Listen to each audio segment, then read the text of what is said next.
Hey, Saab fans, great to see you again. Thanks for dropping by for another episode of Saab Talk Live. We're streaming live on Facebook and on YouTube. And tonight we're going to be dropping in on a technician who's been working on Saabs for more than 40 years. His name is Demi Valtanis. He is at Auto Precision Works in Salem, Pennsylvania. As I said, 40 years of working on Saabs. Take a quick look at his shop right here.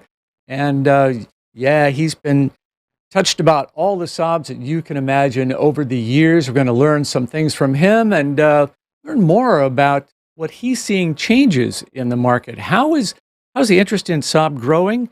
Who's coming on board? And, you know, I'm seeing signs of that out on Facebook. As you look on the Facebook groups, there are more people who seem to be discovering Saabs. For example, Gerard Bragg, I don't know if this is Gerard's first Saab, but he said he saw this car in October 2020 and wanted to own it, and now he's finally got it. So it's a 95 a car that was originally delivered from the factory to the owner, and so now he's on board with that car. And, you know, that's just an example of it seems like people are discovering Saabs. We've talked before on the show about the value that we're seeing on Bring a Trailer with Saabs of all varieties are climbing. So that's great to see. What's going on there? And if you're new to the Saab world, we'll share some information with you tonight that I think you're going to find interesting. One of the things I'm encouraging you folks to do if you want to join us here on the program is send me a profile, send me a project that you're working on. And one of the friends of the program did just exactly that. Our buddy Saunders Lee is out in Las Vegas, and he sent a little video that I want to share with you tonight so you can see what he's out doing in the garage. There you go.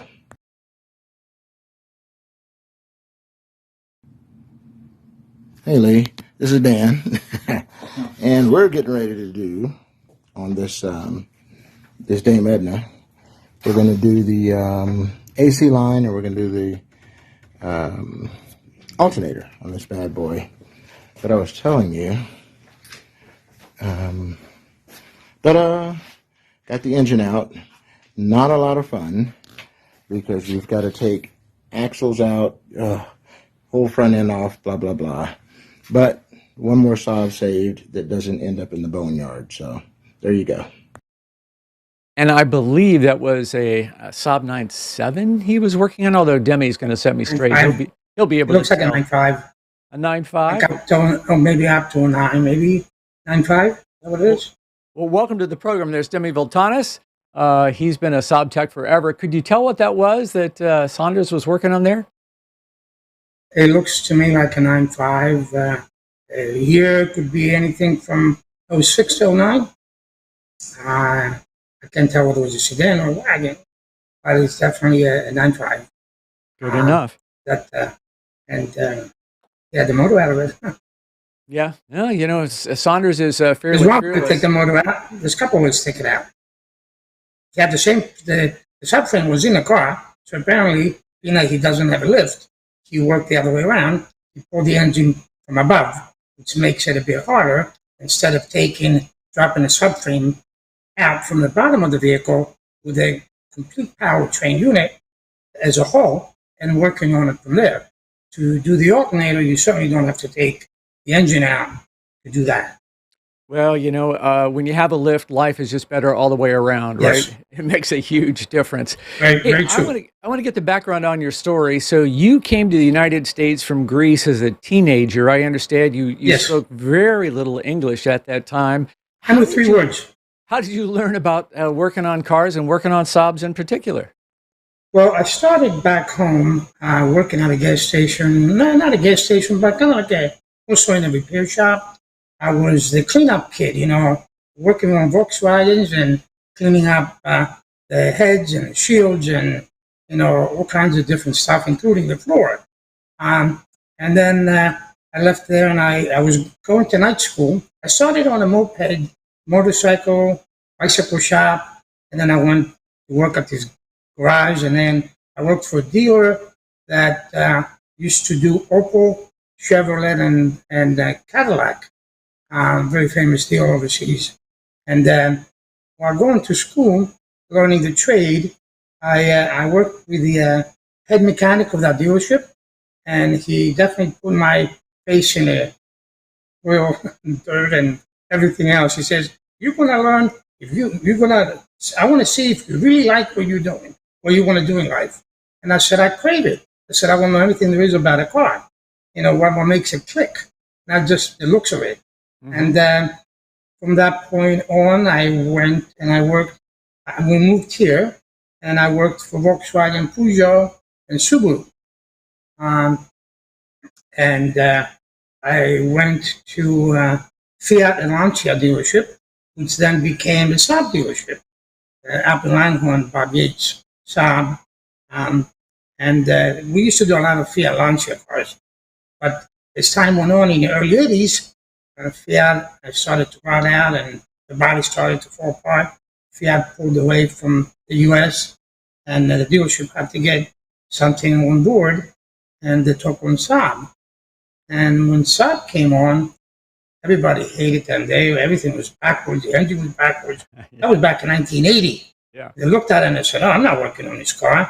And the more I looked at the car and the design of it and the way it looked and everything about it, I was like so taken by it.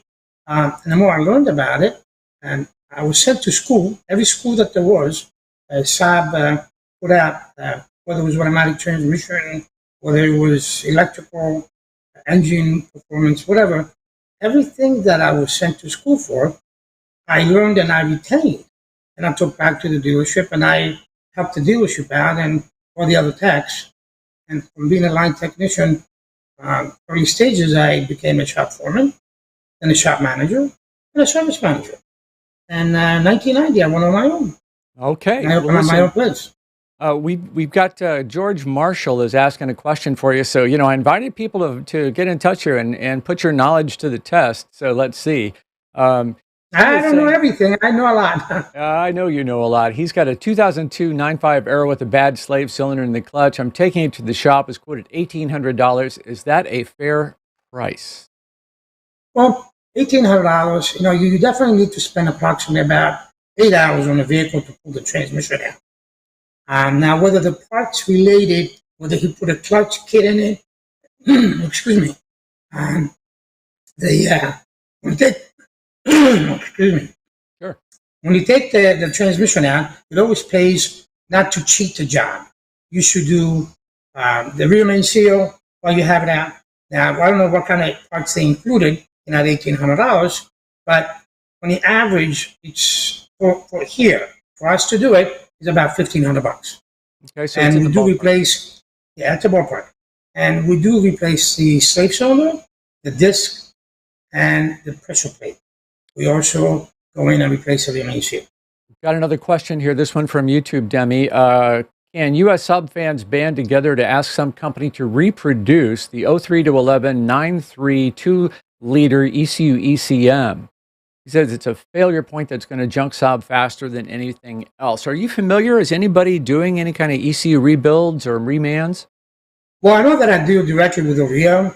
As a matter of fact, I took personally to Jersey, to the warehouse, probably about maybe 30, 35 units to send back so they can be remanufactured in Sweden. I know there's a shortage of them. They're on back order. It's sad because every vehicle has probably needed an ECU just because the design, the way it was placed, and it became the nature of the beast. I mean, every one of them had a problem. Yeah, You don't put a computer on the engine. they overheat, don't they? Isn't that what I understand has happened? They run hot. Yes. Yeah. Yes. Yeah, You don't. I mean, from your whether it's a laptop or desktop, with the cooling fans, computers don't like heat, and especially summertime, AC on, fans on, vibrations and all that. It's going to happen. It's going to fail. You know what I mean? So it's sad. So We put it on the fender. we were talking earlier about a new generation of Saab owners coming along, and the 9.3 is a product that a lot of guys are tuning into. So, for example, I just went out and shopping around on Facebook, and this is not a 9.3, right? But a car that Yes. is modded and looks like it's somebody's enjoying and having fun with it. And And with this generation of car, you can afford to do that. You can get into and so there are a new generation of people coming along. And I found this also online, and I just want to share it tonight, Demi. Some guys who were having a big moment with their 9.3. So let's check this out. Guys, so today is a pretty exciting day for us. You guys can see. Yeah, we pretty much got the car put back together. Well, let's start off in the front. I don't know if you can see through the grill, but down here you see this big ass intercooler in here. This is the power plant, you know, big bore going in turbo. This is not even this is a fan. I call this a fan because that's exactly what it's gonna do. Blow a lot of damn air in this motor. The intercooler piping is all done. Yep. It's pretty much it for the pretty much engine it, bay, stock motor, you know. All right. Lights on.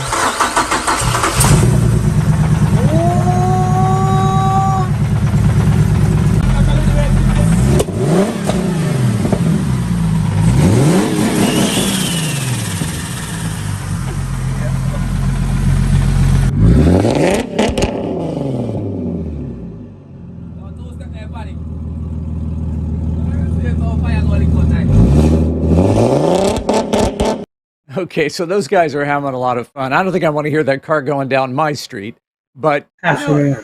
they're having a great time. And, there are a lot of guys out there grabbing Saabs and doing exactly that to them. Should we in the Saab community have a strong opinion about that, do you think? The people that are working on those cars, they enjoy working on these performance vehicles. Maybe on a daily basis, on a weekend basis. Those cars are not going to last very long, and just the performance is going to stay with the car. Everything else is going to fall apart, and because there's not going to be any parts for them. So they're not going to worry about the switches, the electrical stuff. They're going to want to worry about the performance, the handling, the lowering of the vehicle, making it ride like real stiff and stuff. It's not a Saab, not a Saab feel. It's a performance vehicle. So they picked the Saab because they could do that, and it's cheap, and they could modify it, and they could do different things. And there's companies out there that can tune the ECUs and put, they provide the manifolds and the big turbos, high performance. But they're paying money. They're spending money. That's on an everyday, car. And if somebody, like a family person, would drive. I see Dennis checking in here saying, yeah, it's great to see the next generation of Saab modders. And George Marshall was asking just a little bit earlier, Demi, is the 9.5 a better car than the 9.5? I'm not sure what he's meaning there. I also have a 2006 9.3. Oh, he says, is the 9.5 better than the 9.3? I think that's the point that he was getting to. What's your thinking on that? You've worked on all of these. Well, yes, I have. The 9.5 kind of reminds me more of the 9000, more of a Saab. The 9.3 is more of a GM car. There's a lot of GM technology. There is some Saab in there, but it's not the Saab kind of car that we're used to. The 9.5 definitely has more. It's a little more cushiony than the 9.5, suspension-wise. It has the comforts of the 9000. It's got similar dash. It's got a little bit more of a Saab than the 9.3 does. It's more of a comfortable car, in my opinion, than the 9.3. From a construction standpoint, any difference between them? Are they similar? I know you don't care for the newer 9.5s.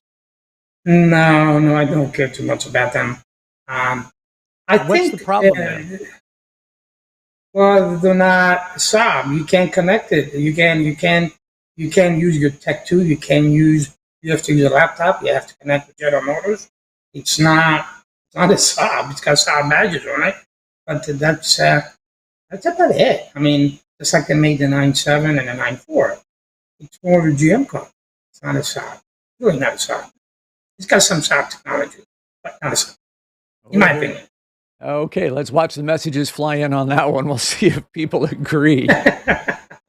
Hey, somebody posted also on Facebook, they were asking Demi, with gas prices where they're at, They're saying their car is requesting 90 octane, but they're asking, can I go down? Can I use the 87 to save a little money? What's your thinking on that? Well, if you go down in octane, you're going to possibly create a very lean condition. You could create some pinging. In the long run, you're really not helping yourself. You either pay at the pump or you get any mileage. Let's admit it that you have a little stick of dynamite, you have a bigger stick of dynamite. Combustion is better with high octane. The high octane is going to give you a better performance. If you're the type of person that enjoys the performance of the Saab, you're not going to get it with the low octane. So you're going to depress more on the accelerator. You're going to spend more money on. You're going to consume more to satisfy yourself, and you're thinking that you're saving money, but you're really not. You're really not saving it. A false economy. That's my opinion. Oh, okay, I believe you. You're going to spend a little more money at the pump, but you're going to get the performance, and most likely you're going to get more mileage to your gas tank. I get that, yeah. It's also ideal to fill. So Frank is in here with the question, what do you think about converting E85 that runs for less? And he says it's 108 octane, but E85, isn't that going to be damaging to some of the rubber components? It definitely runs cleaner. I haven't really tested it on my own to give you my honest opinion on that personally, but I have heard others use it, and they say it's great, and I am not so sure about that. I'm not so sure about what damages it will occur in the long run. It's too new, and it hasn't been used enough to make a really good decision on that, what it is. I don't know. Hey, I want to take people on a little walk around your shop and look at some of the stuff that you have there. I know you have, you not only are a repair technician, but you also sell some vehicles. And yes. So let's take a look inside. What have we got here? One of the cars in the very front of the night, it looks like a steel gray, looks like a 90s, late 90s, 93. Maybe a 2000. There's the white one in the background is an 87 900 turbo. I have something in my screen. I want to give it 1 second so I can see the other side. There is a 2000. It looks like a 2002 93 convertible. It's really red. You can't really see it. You can't make it out. And to the very right near us, it looks like a late 88, 89, 900. Yeah. I cannot tell whether that was a convertible or sedan. So you blew me away with some information that I had never heard before, and that is Saab had a nomenclature so that you could tell everything you needed to know about a car except the color. So give me just a couple of examples of that. Well, let's start with the 900, as I remember it. Our dealership used the key tags. They had the model number. Let's say the vehicle was a 900 base model, a 3-door, and it was a manual. So that vehicle was labeled 903M, as in Mary. So basically, it was a 900. The 0 stood for a base model. The 3 stood for a 3-door, 2-door hatch. The M stood for manual transmission. And the only thing it had, basically, it said 903M white. So when you went out to the lot, you went to the white 903M. So you didn't have other specifics on the tag. It was too much to write on it. Then the 900S was the 913, and whether it was an M or an A. The turbo, the 933 or 923, was a turbo, whether it was an M or an A. And if it was a 4-door, it would have been a 924M or a 924A. So that designated that it was a turbo, velour interior, manual or automatic. Then they came up with a 933. The 933 was a 900 turbo EAG, Executives Appointment Group car, that had the leather interior, and it had the M for manual automatic, or the So A, and it this was a, was this is a was this 900 Word. was this just at your dealership, or was this No, dealerships all the across? sticker on the vehicle literally read the model of, just as I said, 913M or whatever. It had it on the sticker, window sticker of the car. Will I find That's that become anywhere sweet. on my vehicle? Is there? You will not find that on your vehicle anywhere. And Okay. many people don't even know that. I Many had no people don't know. idea.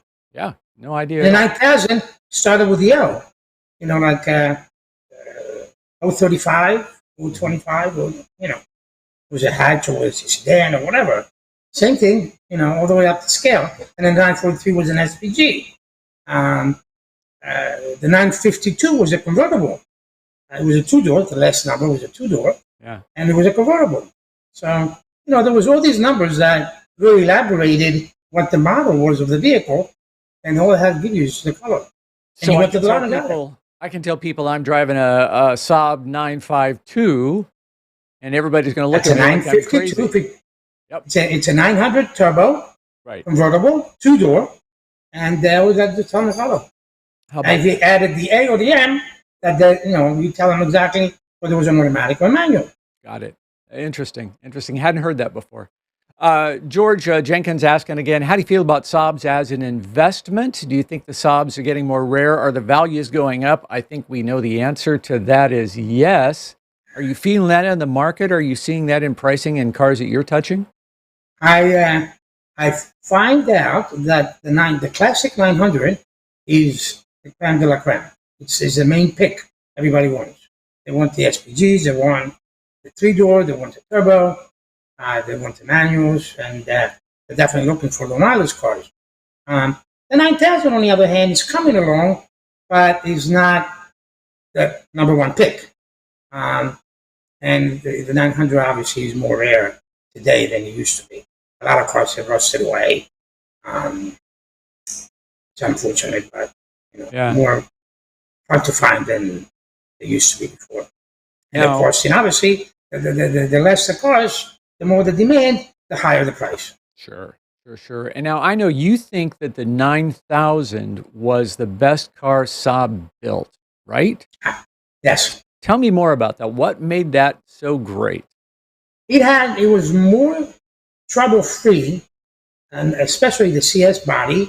I would say from 1994 to 97. They made the 97 Aero, but the 98 they made the CSC as the last model year, 9000, and it really performed extremely well. It was a nice, very nice family car.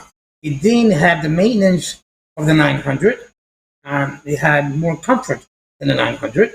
Mm-hmm. It was more of a sedan, so to speak, more luxurious. It had more comfort. It really got better gas mileage. It had better transmission. It had a bigger engine. The torque of the car was so much better. It was more dependable car overall. So are you agreeing with Rick here saying the 98 was the best year for the 9000? Well, I think that 94 to 98 was the best of 9000s. And obviously, the more they, 97, 98, the more the cars, they made more cars, they found more glitches with them, they found more corrections, they did better things for it. Hey, this photo of a B202 engine, a 16-valve turbo engine, is really just a beautiful piece of work. What's the story on this one? This is out of your shop, I assume. This is, I did that personally. This obviously did not look like that when I got it. This vehicle came in a 1990 934M. So that was a 900 with a leather interior, four-door, stick. The guy bought it out of Maine, and it had rust everywhere. He needed four doors, he needed a hood, a trunk, he needed some suspension, quite a bit of suspension, I should say, and underneath the floor, some floor work. And the guy wanted to restore it, and he said to me he wanted to change color as well. And he said to me, I want this car looking like even better than showroom. He said, I don't care what the cost is now. The guy made good money and he didn't care what the cost. So I stripped this thing down to transmission all the way down, be stored, put bearings in it, synchronizers, clutches, turbo. I did the head, piston rings, you name it, bottom end. And I also did all the painting and some ceramic coating and some clear coating. And I added the red lid, to it to kind of like give it a little bit of a just a little nice bling. look, like Just a kind of like the DI cassette look. You know what I mean? Yeah. But that thing hummed. It was like it had brand new injectors in it. Everything was like redone. You could hook up a fuel line and a battery to it. Other than being loud, you could start that car right on that car, right on that dolly. Awesome. Beautiful. Well, you know what, Demi, I'm concerned about the knowledge that guys like you have. And, I don't know what your plans are. I don't know how long you're going to be around, but, we're going to miss all that information you got stored up there, buddy. Are there younger guys coming along behind you? That's sad. I really cannot seem to find any young generation that wants to get down and dirty and really learn the heart of the automotive technology. They want to walk around with their cell phones and and look up information that they're not like they don't want to go ahead. They want to keep their nails clean, so to speak. They don't want to work hard. I have a hard time finding technicians that are really into it anymore. So it's sad. I Yeah. don't think we're going to see many of that. Well, I guess that means all of us are just going to have to learn to work on our cars. And so Exactly. you're going to have to give me your cell phone number so I can call you and say, You're "Hey, welcome Demi." to it. I don't think I will ever stop working on a Saab to the day I die. As long as you can twist around. Whether I'm going to work for whether I'm going to work on everybody's car or not, I don't know. But I definitely help anybody that needs some help over the phone or anything I can do for them. I definitely support the Saab community as much as I can. I do anything for them. I have a lot of parts. I have some vintage stuff that I've saved over the years. I love Saab, and I think I will die with Saab. I can see that you do love Saab. Well, let me put up a photo again of your shop. So Precision Plus, foreign car specialists, and you are in Bensalem, Pennsylvania. The phone number is right there. And if you have an issue, if you're looking for a Saab, I think Demi can probably point you in the right direction. I'm so glad we connected. Thanks very much for sharing some time with us tonight. You're quite Really welcome. appreciate it. I'm glad to be here. Thank you so much. Oh, you bet. Well, guys, thank you very much for joining us tonight. And a special thanks, of course, to our sponsor, ToughGuard DIY. That is a nano resin coating that goes on your paint. And, it really is a protectant. That's what it's designed to do. But, the main benefit for me, frankly, is it makes the car so much easier to keep clean. So you can go to the ToughGuard website, ToughGuard DIY, the Facebook page. This is what it looks like. If you want to go shop, you can just click right here and it will take you over to the website. And here's the best news of the day, guys. If you go to checkout and you drop in, whoops, let me get back there again. There it is. You go to checkout and you drop in the promo code Saab. Let me get there. I'm working on it. Hang on. A little slow. Oh, shoot. There's all my information. I'm not going to bother you guys with getting through all of this tonight. The bottom line here is if you drop in the promo code Saab, the price of the product drops just for you guys from $199 down to $99. So $100 for a coating that goes on your car, makes it easy to clean, lasts for 5 years, and protects your finish from UV, chemicals, bug guts. Oh man, it makes cleanup so much easier. I'm a big fan of this product, and I hope you will be too. So I appreciate you guys being here tonight. Thanks for supporting the program, and we'll see you next time around right here on Saab Talk Live.